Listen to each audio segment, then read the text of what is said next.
What's going on, y'all? Welcome to episode 14 of the Struggle to Strength podcast, your source for real-life application on how to turn your struggles into strengths in all things mind, muscle, and money. I am your host, Josh Levine, and I am joined here by my longtime friend and my co-host, Travis Hatch. And today, we had the pleasure of interviewing Bryan Saint-Louis of the Make a Difference podcast, also known as Madcasters. And my God, does this man have just the most incredible story to share. Bryan's a pastor who's also a bodybuilder, we found out at the end of the episode.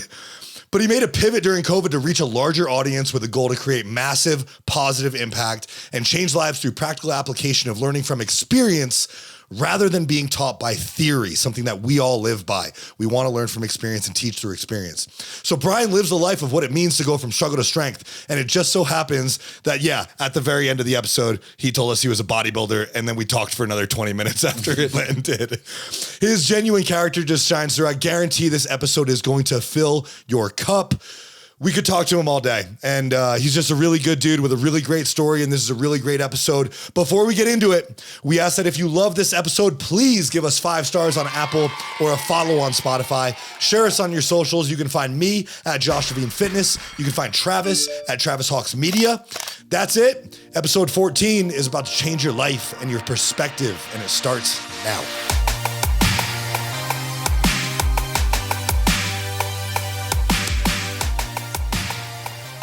Hey, hello. What's going on? Hey, what's going on, guys? We're good. Awesome. How are you? Doing very well. Yeah. I was on the Google Meet. Sorry about that. It's all good, man. It's all good. And I checked on my Instagram to see if there was something else. So that's where I got the link for this. I should have added it to the calendar. That's my fault. Well, it's also mine because as an online coach and business owner, everything is done through Instagram.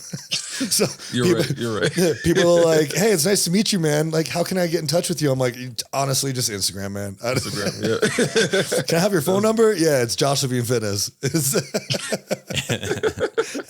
That's awesome, man. Yeah, I'm just looking at your profile, actually. Yeah, I didn't know you were all into fitness like this, man. This is awesome. Yeah, man. Yeah, I'm a personal trainer, online coach, and been building the online business since just before COVID hit. So we had really lucky timing I already had everything kind of set up once COVID hit.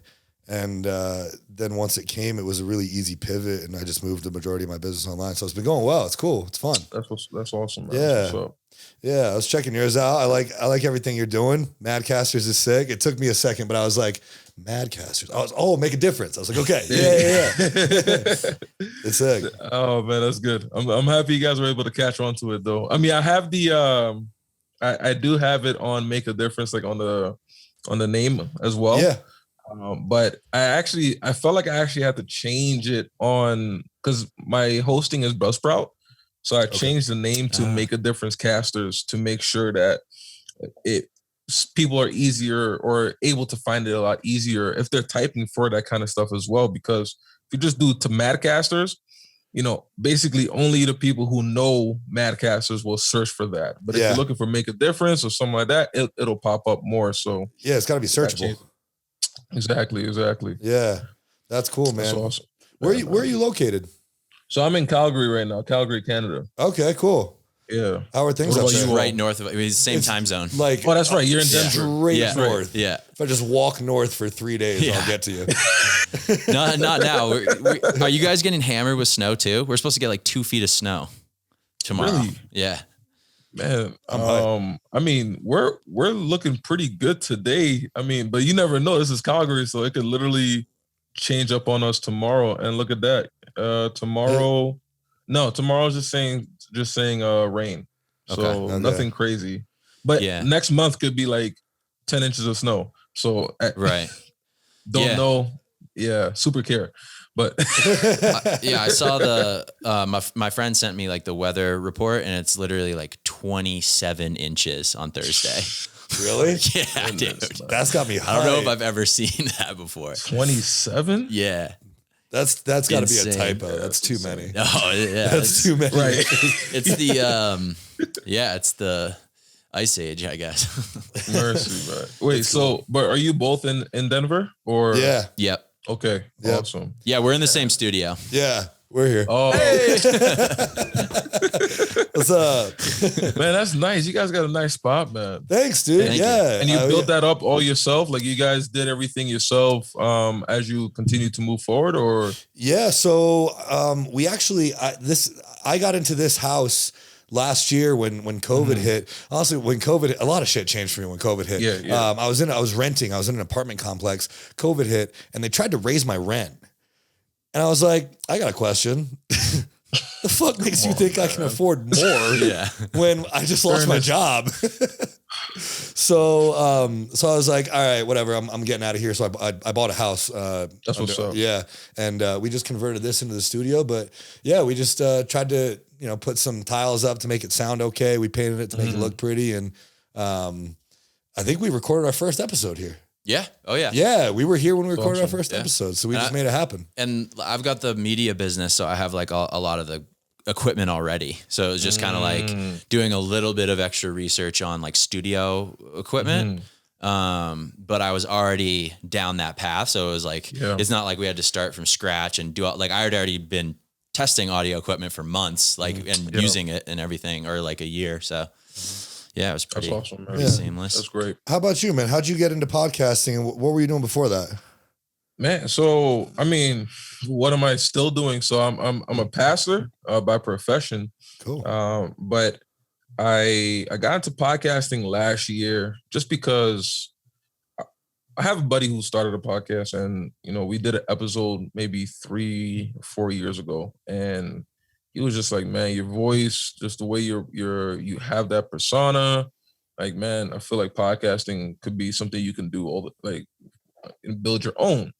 And I got into it since then, where I just felt like it was something I should start. I just never actually made it happen.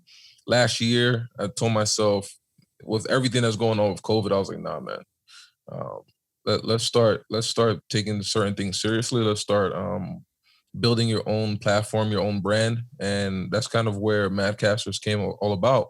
And so I put a date as to when I want to have this thing launched.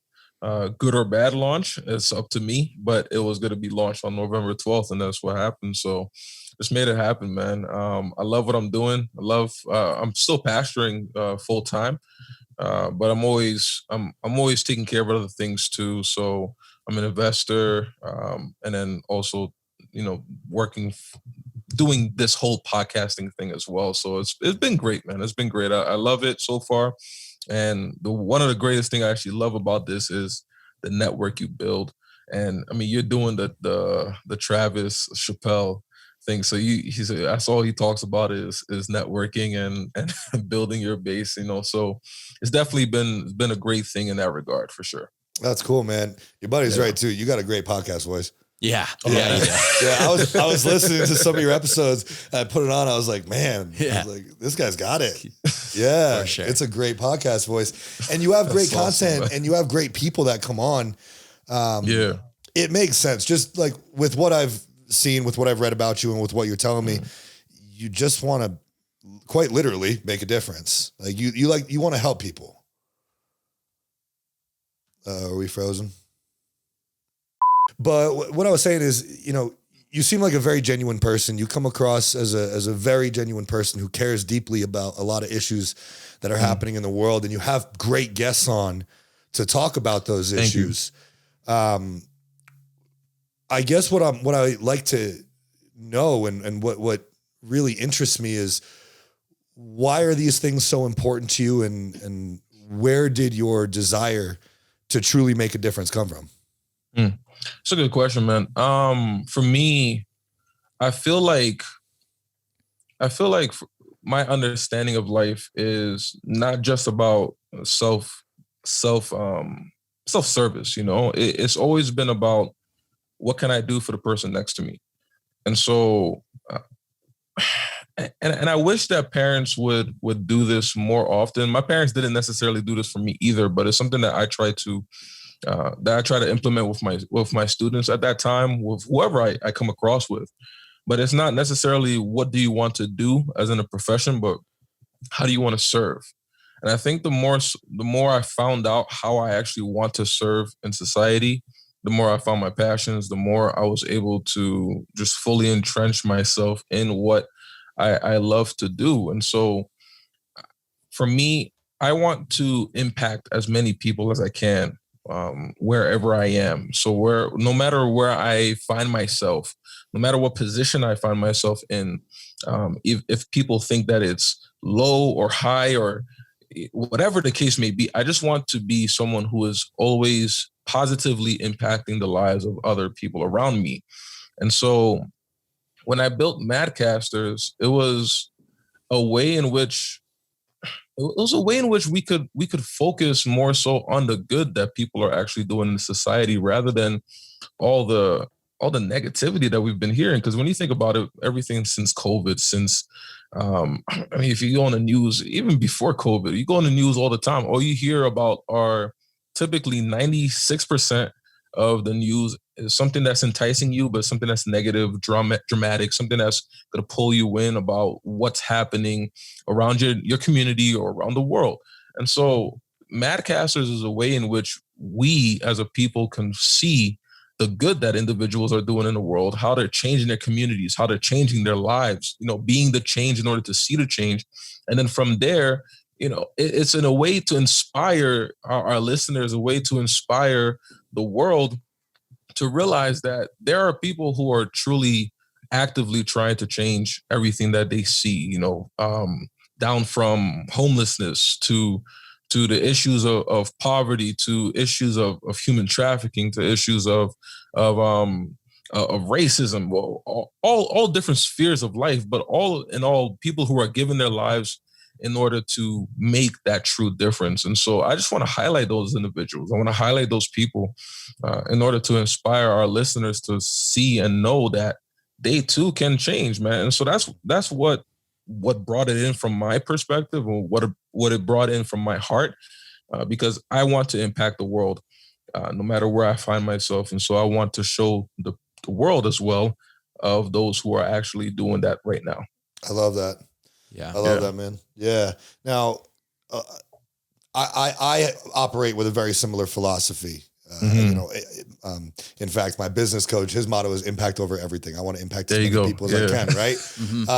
Part of what I do is I coach individuals, and I also coach coaches, because I know if I can teach a coach how to be a better coach, and through, helping them reach their health and fitness goals, if I coach an individual, I impact one person. If I coach a coach, I impact their entire team. So I'm trying to spread that.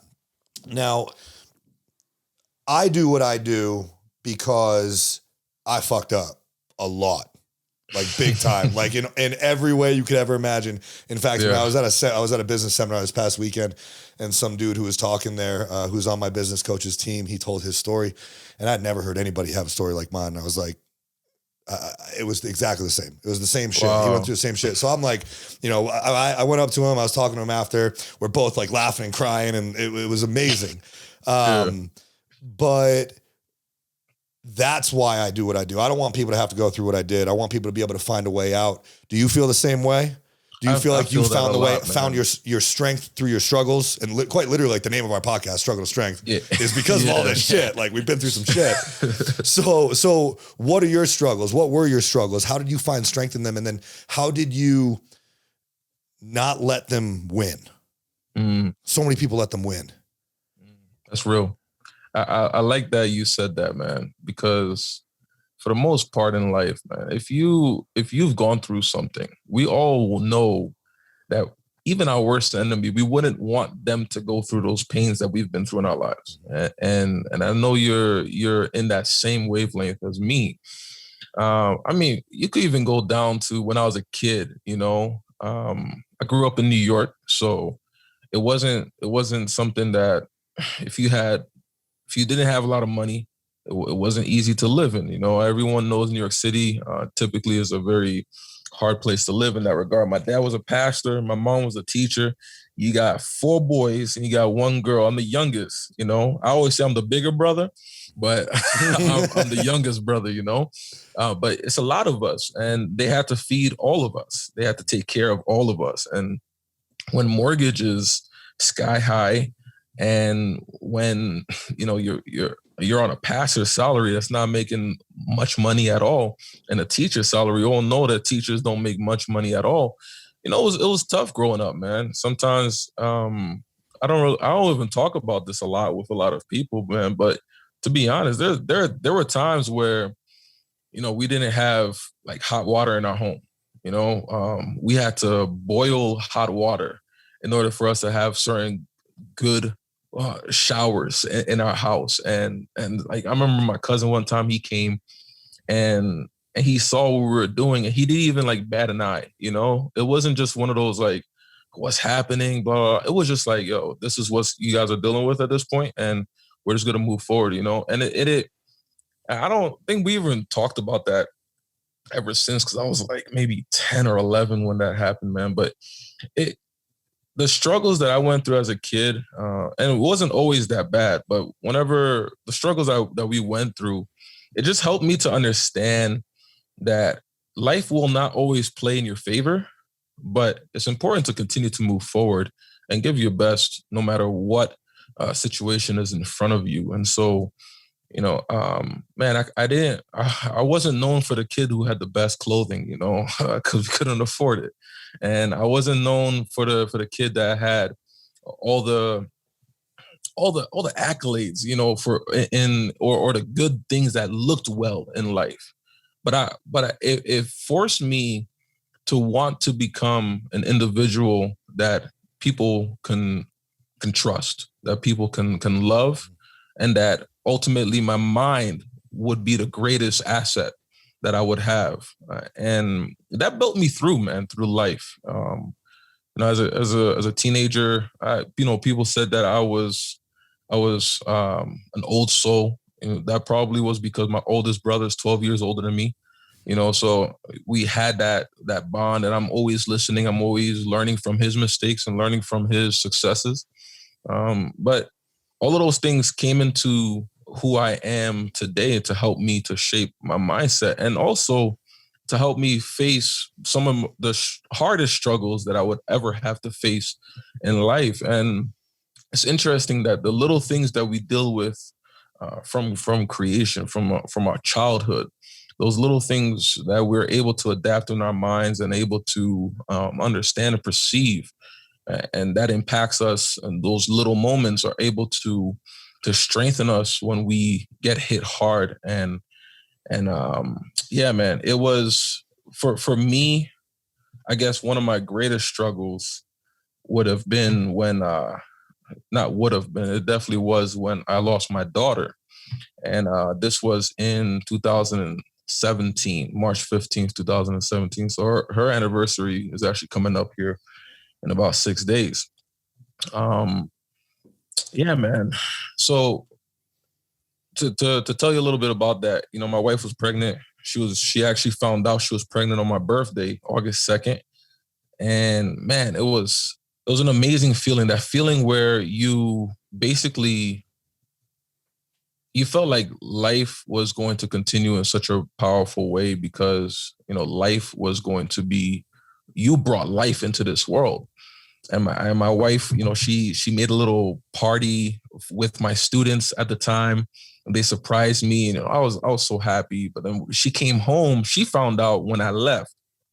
And I come home later on around 4:00 that evening, and she's all happy. She has 2 gifts in her hand, and I'm like, oh, cool.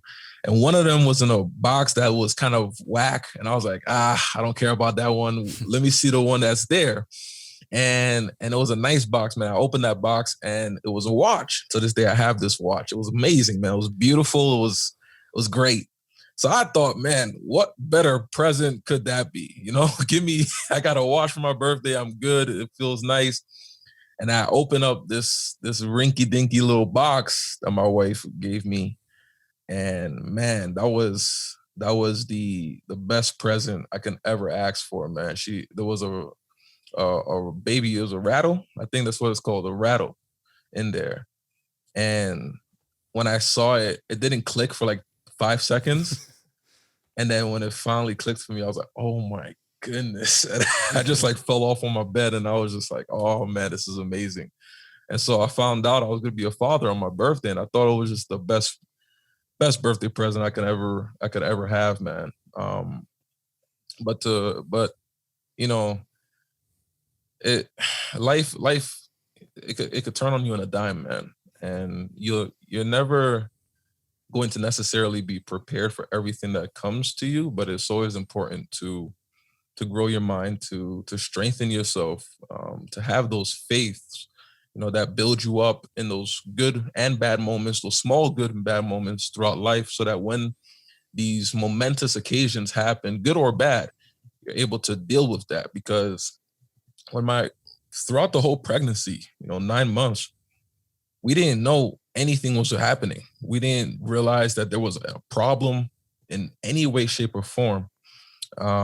But coming into March 15th, I had just gotten a new position as well in my job, and I was the principal of the school now, and things were looking so well. And the next thing she gave me a call that she thinks she needs to go to the hospital, and it was just about 2 or 3 weeks. I'd say about 3 weeks before she was due. Um, but the whole process felt flawless up until that day.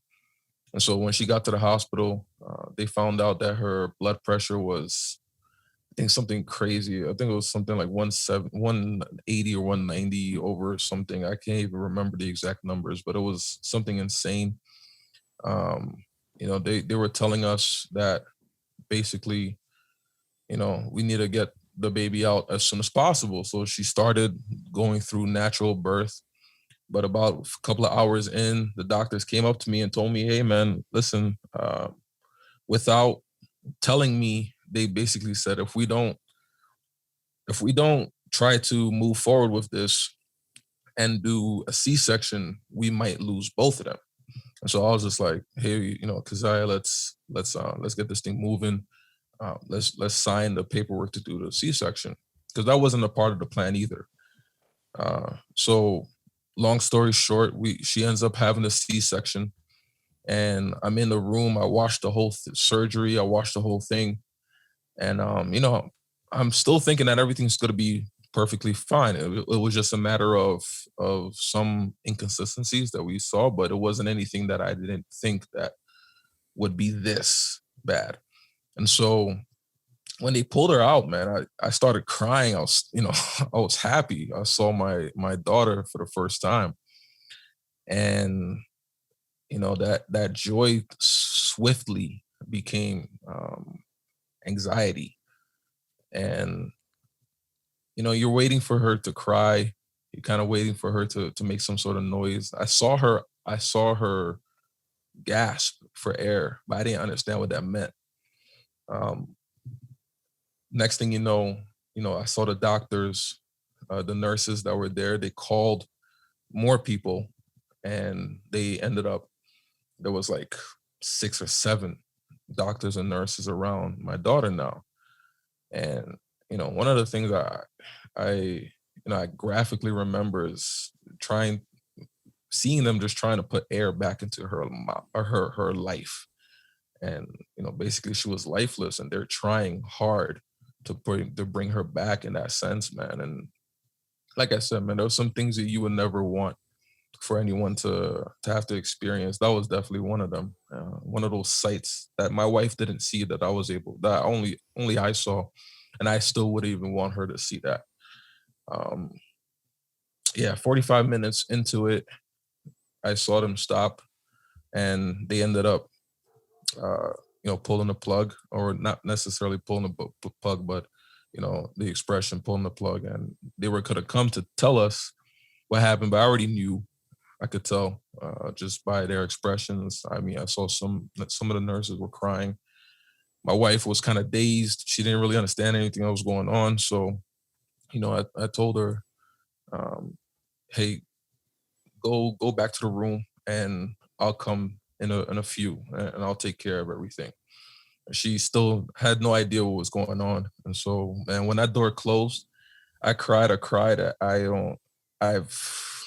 I can't ever replicate, and I was still able to feel her body. It was still warm, and it was just just one of those experiences in life that you once again never could really prepare for.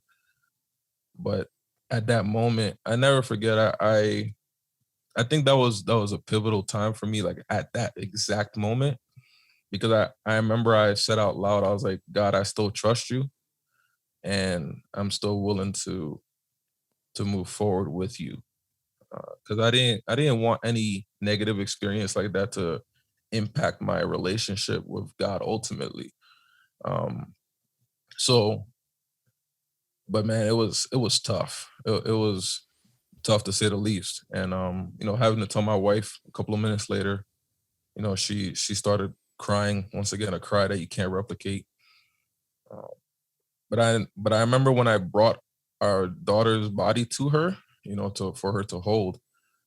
I don't know if it was the drugs that they gave her when she was on it or anything of the sort, but I remember she just smiled and she was just like, "Wow, she's so beautiful." And and then I just started crying even more because I was just like, "Wow, I can't even believe like that came out of her mouth at that time." And yeah, it's just one of those moments, man, in life. You second guess everything. You try to figure out, what's the meaning of your life? What is going on? What's next? How do you continue to survive? How do you move forward? But all in all, man, I must say, and I know we're gonna get into this a little bit more, but I must say, man, throughout that whole experience of 2017, I don't know if I would be the same person that I am today if I didn't go through what I went through in 2017. Every single one of it, every single point. All the good, all the bad, all the ugly, the pain, everything, man. But that loss helped me to love people more, because I started thinking about the amount of loss that so many other people deal with on a consistent basis all over the world. And I was still able to come to the conclusion. I was like, man, I still don't have it as bad as some people in this world, man. So how could I be a light no matter what, no matter where I find myself, and how can I once again, be an agent of impact that could still, help people, love people, and care for them no matter what situation they find themselves in. So, um, but yeah, that's kind of my struggle to strength. And I know we haven't gotten to a lot of the strength aspects of it yet, but Yeah. that's definitely been one of my hardest moments in life, that helped me to understand what life actually truly means. Man, that is power. I got chills all over my body. I can't even That imagine. is that's a powerful story, man, and I'm sure it's hard to talk about. So I really appreciate you sharing that. Yeah, I man. I, Yeah. I think it's important for people to hear things like this because, man, people go through really fucking hard shit Yeah, man. all the time, and you started going through some really hard shit when you were really young, and I think a lot of people don't. Mm. And I think a lot of those people that don't go through some really hard shit have a hard time dealing with really hard shit. Yeah. Like it's true. it doing hard shit makes you resilient. Mm, Every loss can be a lesson if you let it. it's true. And for those of us who have been through some hard shit, Mm-hmm. we now are at a point, and I could hear this when you were telling this story. And so it was very meaningful to me, that we are now at a point where when we get hit with some hard shit, we are no longer in the, man, like, why is this happening to me? Mm, Why does this have to be me? Why is this always happening to me? Why can't things be better? Why? mm, Instead, like you've clearly done, like this was a pivotal moment in your life. I think a really important thing for people to learn how to do is to take a step back and just like you did, understand, what is this trying to teach me? What can I learn from this? What is this what does this mean for my life? True. And how is it going to change my life moving forward? Because you're going to go through your life one way or another. The time is going to pass. So you can either continue to suffer and struggle through it, or you can try to figure out what the strength that you're supposed to learn from this experience is. That's right. That's right. The fact that you have taken this and have made it your life mission to now help people see that, help people see the good in the world, helps people see the glass as half full. Instead of the why me, it's the try me. It's the what is this trying to teach me? And I just think that's a fucking beautiful thing, man. Yeah, man. I appreciate that, man. Yeah. And you know, it's crazy. It's because I can remember vividly. This was maybe April or May and of the same year. And I saw this video of this father, you know, so mind you, I'm already putting myself in that person's shoes. I saw this father, I think, if I'm not mistaken, this was Syria at the time. And there was some sort of bombing, and he was holding on to both of his lifeless children. When I saw that, it just like clicked in my head. I was like, that was the moment that it was just like, man, there are so many people who are dealing with way worse crap than I'm dealing with right now. So, man, you got to learn, yo, bro, step up. And I'm not saying that people don't go through certain situations, and I'm not saying also not to deal with what you're doing or take your time.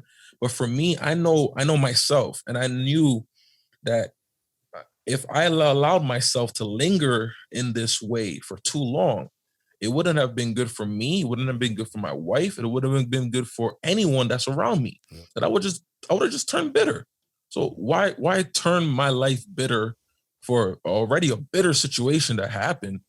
And why not just try to do something different? And so that's why every single day it was, you know, with my students, I just love them a little bit more. You know, I try to figure things out.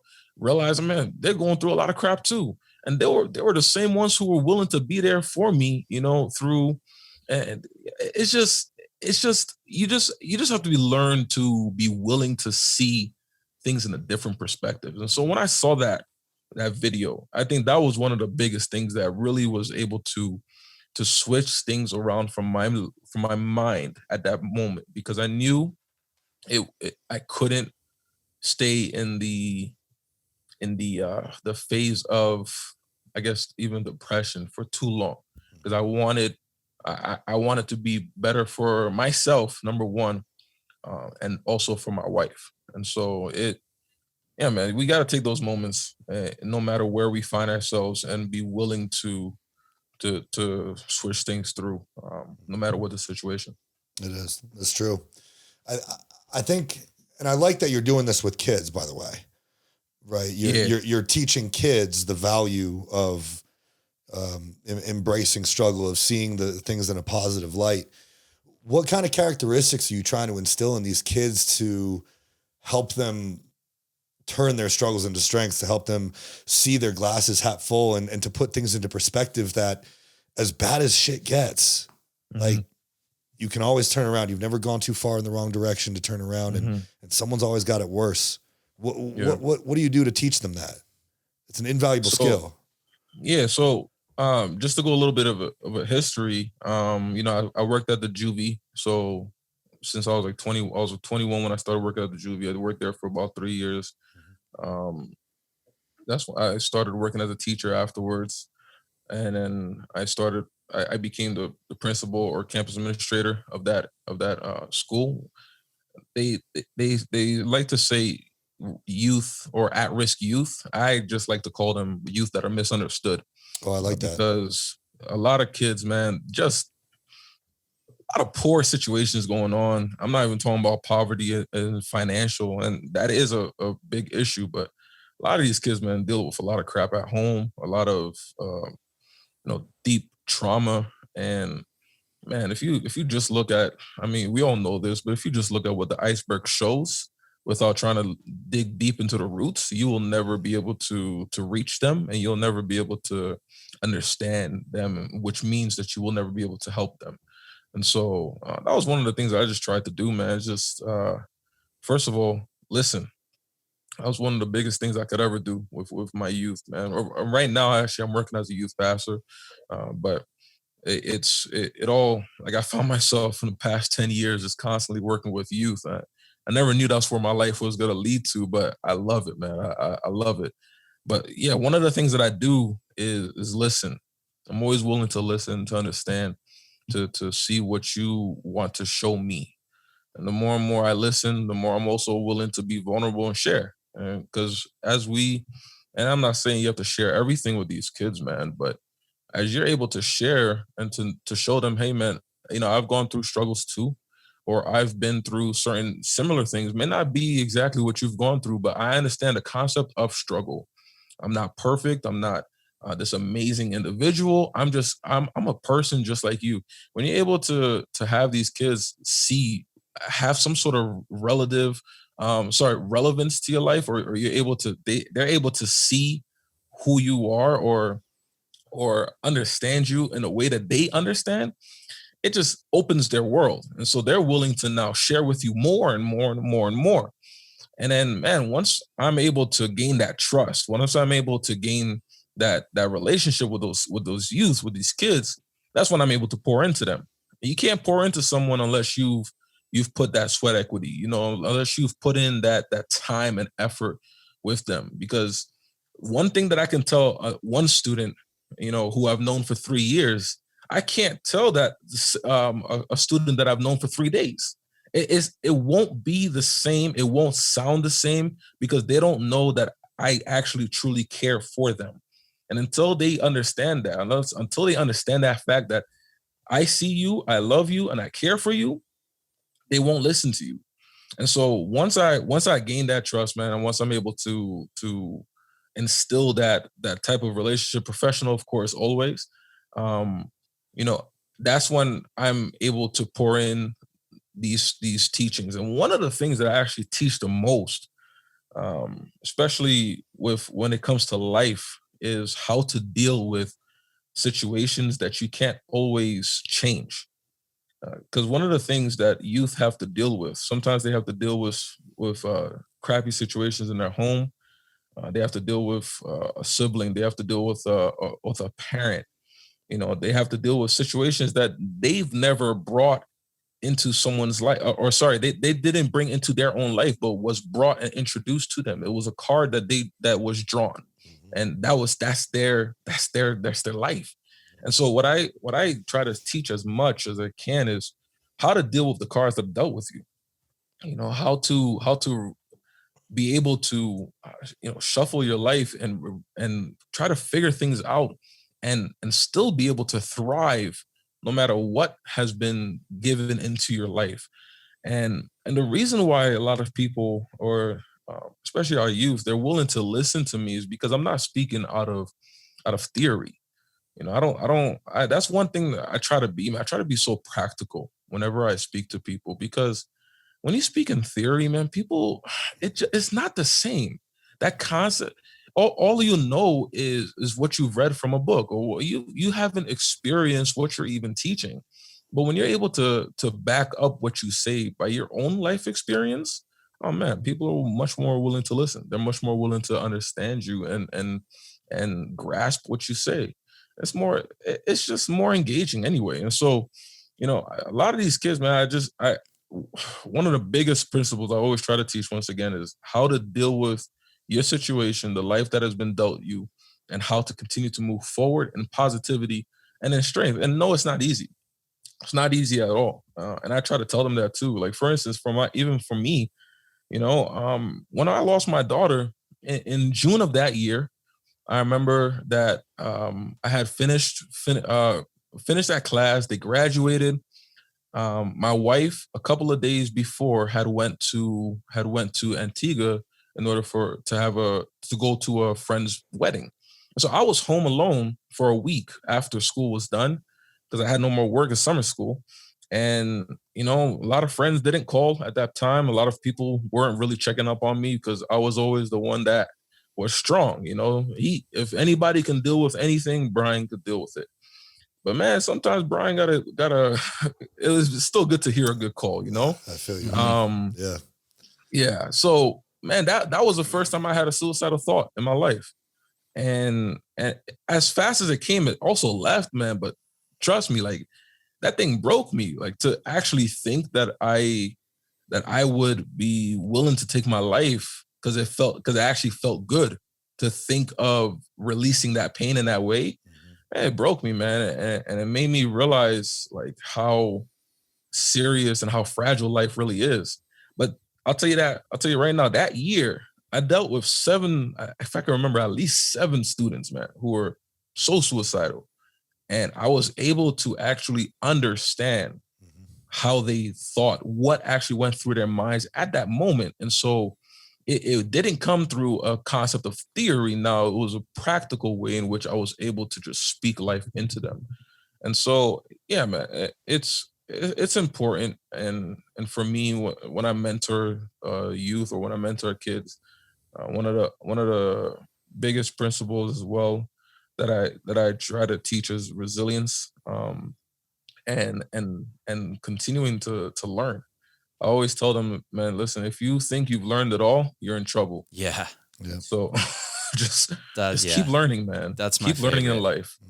Like That's so huge. like even as a student of the Bible, one of the things I never try to think for a second is I know enough. Yeah. Like, come on, man. If you think to that place, if these greats in life, you look at all these magnificent figures that we see in this world right now, if they ever thought that they knew enough, they wouldn't be at the position that they were.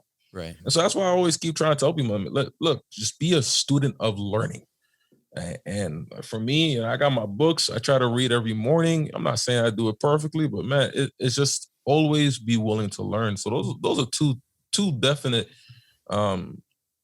concepts that I try to teach my students a lot, you know, or whoever especially a lot of my youth, but whoever I find, man, you know, understand that life will deal you a lot of crappy stuff and be willing to know how to move through that and always be a student of learning.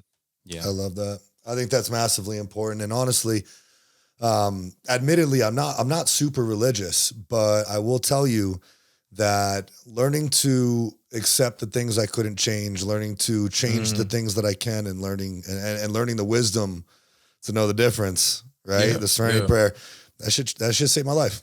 It's real. It's real. It's real, man. And so, yeah, understanding, you know, here's my cards, here's what I've been dealt. It doesn't matter if it's fair or not. It's mine to deal with. And if I can change it. Yeah. And if I can't, then we got to move forward. And it may be a reframe. It may be something that you're working with them on in terms of seeing the glass half full kind of thing. But I think that's a very valuable lesson. And then obviously, learning and never stop learning. We never stop learning. Yeah, man. It's just effort. Just put in effort to learn something new every day. I got stuck in like the deepest Reddit holes about dumb shit that doesn't even matter. I'm like, this doesn't help me in my professional career at all, but like, cool, I know some new shit about spiders, like whatever. Right. I know what the largest whale in the ocean is. Yeah. It's blue whale, right? Yeah. I don't largest shark in the ocean? I don't know actually. Yeah, I actually don't know. Well, now you have something to learn. Now I'm about to go find that out. Y'all gonna learn today. Oh man. I love that, man. And the resilience part too is crucial because like that you get resilience by seeking out difficult things. Yeah. Not in a negative way, as in going and like starting problems. That's not the way it is, but like seeking out difficult things in a positive way or turning negative things as positive as you can. That's how you become resilient. In every way that you can imagine. It could be building physically, a business, mentally. It could be doing a hard workout. Yeah. It could be, you know, some David Goggins type shit. Yeah. You know, that guy's crazy, but he's the most resilient man on the planet. Yeah. I haven't seen something like that, man. It's crazy. No. Dude, I guarantee you that man can't be killed. No. That man cannot be killed. It's amazing. But yeah, do the hard shit. Yeah. Stop, you know, you can't just take the easy way all the time. You're gonna be soft as fuck. Yeah, you can't run from that. Can't run from that's that. real, man. What you just said right there, that's real. You can't always go the easy route, man. It doesn't teach you anything really. Nope. It doesn't teach, and most importantly, it doesn't teach you about yourself. Nope. And once you know yourself, man, that's what's going to be able to move you and propel you anywhere you go. Because if you don't know who you are, if you don't think introspectively enough, man, that actually deteriorates most people. And so that's why, yeah, I love that, man. I love that when you just said that. And how are you going to know what you're capable of if you don't try to do hard shit? Exactly. You know, like not everything's given to you on a silver platter. And man, I just think it's cool. I'm fascinated by the work you're doing. I think it's amazing. Thanks, man. I want to learn more about like how you pivoted through COVID, and then like how you got started on Madcasters in terms of who you select and what types of things you're most passionate about, because you got these amazing speakers and they're sharing their stories just like you are about, I went through hard shit and I don't want other people to go through it. So I want to help you. So how did all that happen? What did COVID have to do with that? So, you know, my profession is some people think, you know, pastors, all they do is preach on a Saturday or Sunday and that's it, you know, and man, it's not like that at all. I'm out every single day. There are times I leave my house at like 8 a.m. I don't get home until 10. It was a lot. It was a lot in that regard. And so what COVID did, it basically slowed me down, man. And, you know, my wife, she'll never question what I do. And especially like times of day, because man, there's times I get a phone call at 12 a.m. Yeah. Someone's in the hospital and I gotta go. Yeah. You know, I'm the spiritual caretaker in that sense, you know, and they need to hear a word of encouragement. They need to hear, you know, whatever that is, bro. It just is life in that sense. And I'm young. I'm only 30 right now. So I've been at this for about almost 3 years now, June 2018. But, you know, for me, it was just like, it was an everyday go get 'em type of field. COVID just slowed me down, man. I stayed home. I was trying to twiddling my thumbs. I was like, yo, what's going on? I'm never home like this.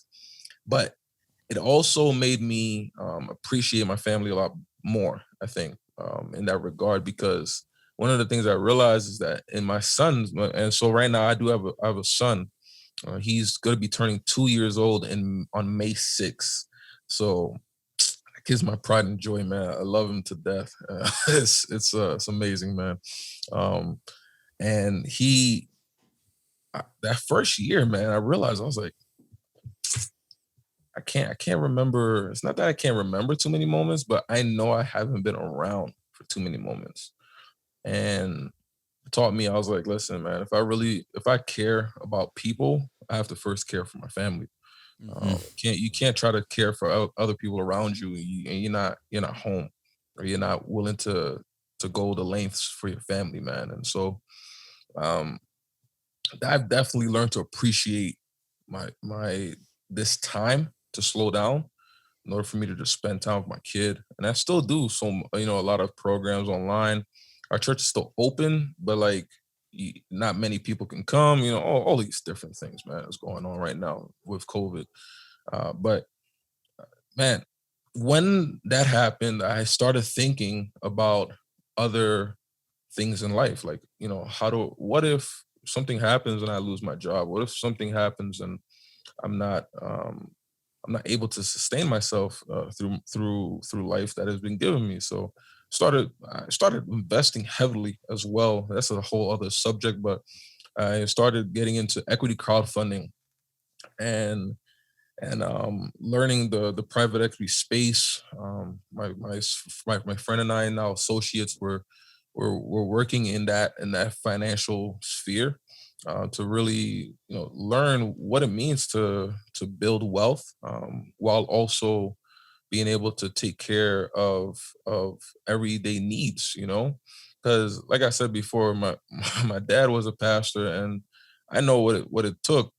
or how much it was, for him to put all that time and effort, but it wasn't necessarily something that would bring financial into our home. And so I don't want to be in a place where I'm struggling or my family is struggling the same way we struggle too.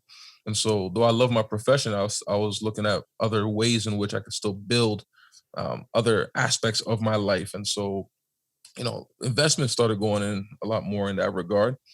And then I said to myself, I was like, why not have a different platform that isn't religious based? That's something that's not like, oh, only Christian or like a Christian podcast, something of the sort, but something where I could speak to anyone, no matter where you find yourself, no matter who you are, and just be able to see who are the difference makers of society.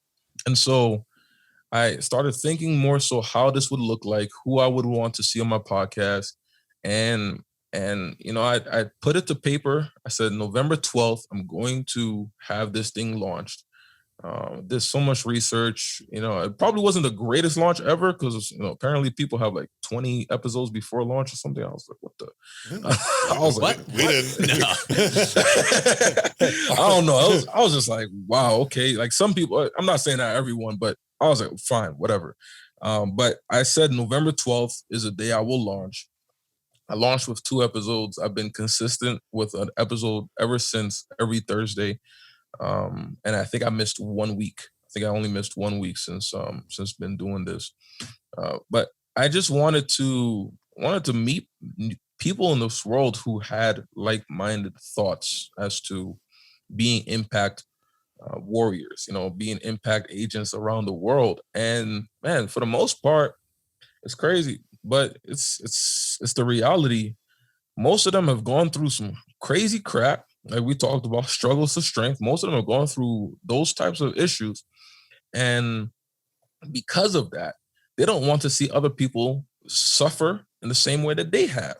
And so they built a nonprofit, or they built a business, or they built some sort of foundation, or they're doing something in that regard in order to see the changes that they want to see in society. And so it builds me, it helps me to see the differences. And I'm like, oh, wow, okay, this is something great that who knows, maybe I could even add to my communities here. I have book writers who have deeper impactful types of books, and it makes me want to read more. And I actually end up buying their book, and I see their perspective. Like one of them, his name is Elroy. By him, he talks about rediscovering yourself. Man, I just started reading the book, and it really takes you in. So, but once again, one of the things that I wanted to do with this, even though I'm a Christian, even though I'm a pastor, I know everyone has different walks of life, man. And you try to impose yourself on other people, it's like, that's trash. That's one of the things that I never, ever wanted to do. And so how can I also empower that, which would be by allowing anyone, no matter who you are or wherever you find yourself, philosophically or through religion in life, to have a voice on my platform. And man, it's been amazing in that regard. Like we've had people who've suffered from eating. Well, no, she didn't suffer from eating disorders, but she is teaching individuals on how to come out of eating disorders. I've had people on the podcast who. That was Stephanie Franklin, right? Yeah, or no, not Franklin. Stephanie Fink. Yeah. I was listening to that one. Nutrition based, and I was like, that's the one I'm going to listen to for sure. Yeah, that's my shit. There you go. Yeah. I had Marky Williams, she's a survivor from human trafficking. That was probably one of my most heart-wrenching episodes. Like I was tearing while listening to that one, and you even hear my voice, because it's normally like, hey, everyone, blah, and it was like, yeah. So how do you? Oh man, like that. Like, it was deep, man. And to see that insane. She was able to come out of that, and now she's an advocate for against it, and she's those are the things that I just want to highlight, man. Why everything else in this world gets highlighted? Everything else, some of the stupidest things. If we look on TikTok, if you look on Instagram, on these things, I'm not saying TikTok is bad, because trust me, a lot of people are teaching on that too. But we see so much stupid stuff get viral and get popular. I'm just like, why not talk about the people who are actually doing some great stuff in the world, man? That's like, right. That's what really motivated me. And another thing that motivated me too, is the keyboard warriors, man. And what I mean by that, don't even get me started. It's just the amount of people who have so much bad to say about the world and everything else around their lives, but they wouldn't be willing to lift up a finger to do anything to change it. And so I was like, you know what? I'm tired of seeing that, and I want to now have the complete opposite of that, where people who actually see the problems are willing to change the problems. Yeah. I was on Instagram the other day, and Casey Frey, this guy that I follow, he's hysterical. Yeah. He posted on his story, it was like his little cousin, he's like a 14-year-old boy, like wants to be a rapper. And so he was doing, like, he had like a music video. So he just promoted it. He's like, my cousin's doing this. So I went to his page, and he has no followers. He clearly is like just started doing this. Yeah. And I looked at the first post, and there was like 10 people on there commenting, because they had come from Casey Frey's page that has like millions of followers, you know, so they saw that. 10 people commenting just like, you're trash, like, this is garbage, all this stuff. So I just started responding to them. I'm like, why are you saying this? Who hurt you? Yeah, what is the point of this, of like saying stuff like this? Like, you know, it's just so weird, man, because like, think about how that stuff, even if this kid, he knows it's going to happen. I'm sure Casey, it was his cousin, so he probably was like, there's going to be a lot of people that hate on you. But it doesn't matter like how prepared you are, how tough you are, how resilient you are. As like a 14-year-old boy, like that stuff's going to affect you, like probably for your whole life. And people do it so flippantly online. It's just, it's such like a just pathetic form of bullying. And I just don't, I don't understand that. I don't got time for that shit. Yeah. Not at all. and to be honest, like, you would never say that to someone's face. No. I'm saying, bro. Yeah. Like, no, you would, like, I don't care if the kid's 14, like, he's going to punch you in the face. Exactly. You just feel hot because you're behind a fucking keyboard. I can't stand. That's some soft shit. Yeah. Yeah.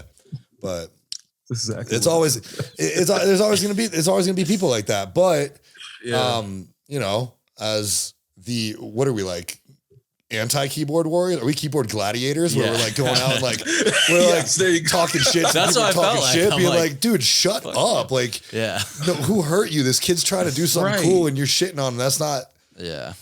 Yeah, Mary keyboard gladiators. Yeah.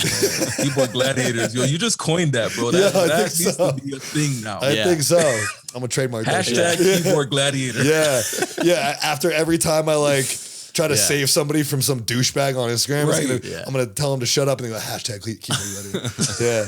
I'm gonna make a whole account just the keyboard gladiator. Oh my goodness, I actually love it. Man, I love this, dude. It's been fucking awesome talking to you, man. You've got an incredible vibe. Like, your energy is just contagious, and like I feel like I've been filled up. You know, like people just fill your cup sometimes. This conversation has filled my cup so beyond what I imagined, and I think what you're doing is incredible. I want to be able to follow along, and I want our listeners to be able to follow along too. So before we wrap this up, tell people, where can they find you? Where can they listen to the podcast? Give yourself the plug. If they're in your area, like, how can they get in touch with you as a pastor? I want to help you help people. Yeah, man, for sure. And honestly, your podcast is awesome, man. And I appreciate the space that you give for people. So we just want to also say thank you for that, man. It's an amazing thing that you all are doing, and just keep up the great work, man, because it's definitely reaching people. So thank you for the invite, man. You know, I'm just happy to be an individual that you guys liked, and we were able to have such a great conversation, man. I always tell people, man, you never know who you meet in life, and you two seem like individuals who as soon as I get down to Denver sometime when these borders open, I'm gonna be like, hey man, yo, let's do it. Travis, yo, where we at? Yo, let's do it. Yo, I would fucking love that. And y'all train too, so man, I'm so like that's it, man. I don't know if you know, but I used to like bodybuild for real. No shit. Yeah, like I went on stage in 2016, man. No way. I got 5th place. Yeah, dude. I mean, I'm 5th place, but like you know, but still, we boys. Top 5. Yeah. Oh, we boys now. Oh shit. You saved that to the end? You fucking kidding me? God damn. He's like, yo, man, what the hell's wrong with you, bro? You've been holding out on this? Yo, just when I thought you couldn't get any cooler, you go and do something like this. The bodybuilding pastor. Oh my God. Yeah, for real. Dude, there's actually quite a few. There's another one. Guys, man. Yeah, there was a guy who was on Mind Pump that I listened to a Mind Pump episode, and I'll have to find his name and see if you know him. But yeah, apparently he's just a super jacked pastor bodybuilder guy. It's so weird. Sense. I literally like had this weird intuition feeling in my head that you were going to say that. Me? Like, no, that he was going to say that. He did. For some reason, like I literally, for like the past couple of days, I was like, I wonder if he's, like, why am I thinking that? I don't know. But I just thought, I wonder if he's jacked. Yeah, I feel like this dude's jacked. Oh my God. Dude, I'm not surprised. Like, bodybuilding is hard. You like to do hard shit. Yeah. And this is a hard thing to do. Man. That's cool, man. Yeah. Hell yeah. Honestly, man, I might go back. You know, it's been a long time since I've been on stage, man. I think what happened was because I was going to, but with the loss of my daughter, everything that just messed me up, man. So I just tried to find a way to stay active and stay fit, without necessarily going back into bodybuilding. And when I decided I was going to, and then I ended up moving to Calgary, you know, it was just a lot. So. But who knows, man? You never know. Maybe a year or so I might jump back on stage. I wouldn't say a year. Let's say 2. So to blow my wheels a little bit better. But yeah, man. But yeah, you can find me on it's Madcasters on Instagram. My personal page is Bryan_BSL. You can go on my website, www.madcasters.com. And if you go into any of the Apple Podcasts, Spotify, Google Podcasts, all of those. If you just type in "Make a Difference Casters," you'll definitely be able to find me there as well. So don't necessarily type in Mad Casters there, but if you type in "Make a Difference Casters," you'll be able to find me on pretty much almost every podcasting platform in that regard. But yeah, hit me up on Instagram. If you feel like you have something you want to share too in that regard, of how you're changing the world, of how you're changing your community. And then the other thing too we focus on is how to be the change in order to see the change. So things in order for us to help build ourselves. Like for instance, one of our episodes was, how do you actually see success? And, so things like that. We also do talk about as well on our show, because it's important for you to change once again, introspectively yourself in order for you to focus in and change the world. So yeah, you can find me those ways, man, and always willing to have that conversation and talk with people too. So yeah, I love that, and I highly recommend y'all to go listen to Bryan's podcast. Like he said, and like Travis and I both live by this as well. The best teachers are the ones who have been through it, and so we lead by example. And Bryan brings people on who lead by example. So if you want to learn and you want to learn how to make a difference and you want to see how people have turned their struggles into strengths, that's the place to do it as well. So I appreciate you, man. I appreciate you coming on. Appreciate you too. And I know this isn't the last that we're going to hear from each other. And so we'll keep in very close touch. Have to have you down to Denver too. For sure. Yeah. Once borders open up, you're coming to Denver. Sure. Yeah. And so I appreciate everybody who's tuned in. This episode, I think, drops tomorrow, right? Yeah. Yeah. So this episode is going to be available tomorrow. That's Wednesday the 10th. So thank you all for tuning in to another episode of the Struggle to Strength podcast. We will see you next week.